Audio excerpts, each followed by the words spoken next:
Hi everyone, my name is Seth. Welcome to my YouTube channel. I write fantasy and science fiction under the pen name SB Sebrick. I want to take some time today to talk a little bit about genre. It's something that a lot of writers that are just starting out tend to glaze over. I know when I first started writing, I figured genre, I know what that is. I know the difference between sci-fi and fantasy. I don't need to study it more. It's pretty self-explanatory. But there's actually a few very important key bits of genre in fiction writing that if you don't know, you can really kind of walk into a wall and defeat the purpose of your own writing. So there are a few basic things that are important to look out for. Genre in a story is not just determined by if they use magic or if they use technology. For example, if you're trying to decide if you've got a fantasy or science fiction, the genre is determined by which element is vital to the story. Which element, if you pull it out of the story, completely kills the story and makes it no longer function. For example, if you take Romeo and Juliet, romance tragedy, and you take the romance out of it, do you still have a story? You really don't. Romeo and Juliet would have met at the party, there was no spark, there was no romance, they kept going their separate ways, their families continued feuding, and there you go, no story.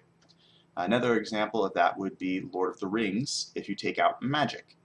Without magic, the one ring that everyone was so worried about taking out so that the Dark Lord didn't return wouldn't even be an issue. You wouldn't have wizards, you wouldn't have spirits, you wouldn't have magic, nothing. Pulling magic completely destroys the story. Star Trek, if you're getting into science fiction, is another example. Pull out the technology. If the crew of the Enterprise can't travel to distant worlds, can't investigate new species, new aliens, new diseases, and all of these different issues that popped up once they had the technology to travel to other worlds, again, the story dies. The key element is that the fantastical, be it the magic, the science fiction, the romance, needs to be what's causing the character to change. It's what's creating the opportunities for the story to occur. So again, in the example I gave with Romeo and Juliet, because of the romance between them, all of the conflict and all of the character growth in the story as they're both struggling to be together and deciding whether to choose their love for each other versus their love for their family, none of that happens without the romance, without that attraction between the two of them. Another example might be if you were writing your own science fiction and you wanted to develop a technology to read the mind of another person. You could do a mind reading type story for interrogations or whatnot, but if you really wanted to make a science fiction based story, it would be the main character who's using the mind reading technology on, say, his abusive father that he hasn't seen in 20 years. And because of the ability of this technology to make him literally walk in his father's shoes, the son might have a change of view, or reverse it, and the father has a change of view by reading the mind of the son. The technology is what's creating the opportunity for change and growth here. And it's important to remember that when you're deciding what genre your story fits in. Just because you've got a spaceship up in the sky does not necessarily mean it's a science fiction.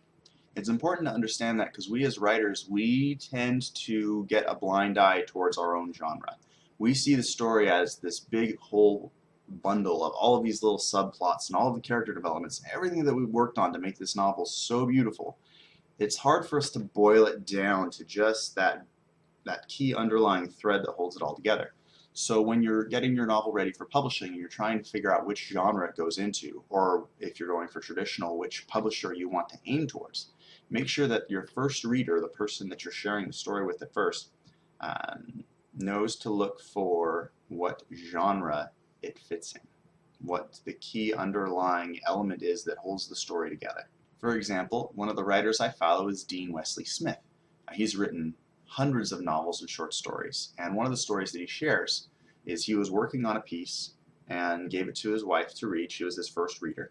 And she looked at it and says, oh, it's another one of your prison stories. And Dean kind of flinched a little bit. It's like, I don't write prison stories. And she says, no, the last 20 short stories you've given me have all been people that have been trapped in some way, and they're dealing with it. It's a prison story. And Dean just kind of paused and realized, yep, those were the stories he was writing. But he was so close to the story, he couldn't step back and see that underlying theme. And without that realization, then he couldn't create like a prison story anthology with all of those short stories together and stuff like that. So it's important to have someone near you that is able to take that step back and look at what your work is doing overall to help you find a home for it. Another way to figure out what genre your work fits into is to punch in keywords into Amazon's Kindle store and see what pops up. For example, I recently finished a high fantasy story called Unseen Secrets, and I thought it was a coming-of-age story. But when I put coming of age into the search description, I got a whole bunch of contemporary stories from our day and age. Keep in mind, Unseen Secrets is a fantasy in another world where the elements and the emotions of these people are one and the same. If you get angry, you accidentally summon fire. If you're terrified, you can accidentally electrocute the person next to you. Very different genres. And I would have not have known that had I not have played with those keywords. So that's another important step you need to use when you're trying to figure out where to push your work, because you need to make sure you're putting your story in the right box. If you accidentally wrote a thriller and you set it into the romance box, all the romance readers that find it are not going to buy it because they're not looking for thrillers. So I hope some of this advice helps as you're looking at the stories that you're writing, whether they be short stories or longer novels or series. Being able to understand this key part of genre is an important thing that separates the aspiring writer from the professional. Because the professional can grab a theme and say, okay, I need a science fiction with a slight romance, and they can run with it and create it because they understand these basic fundamental pieces that hold it all together. I hope you're all having a great week. Feel free to leave any questions or comments below, and don't forget to subscribe to my channel. I'll talk to you guys later. Take care.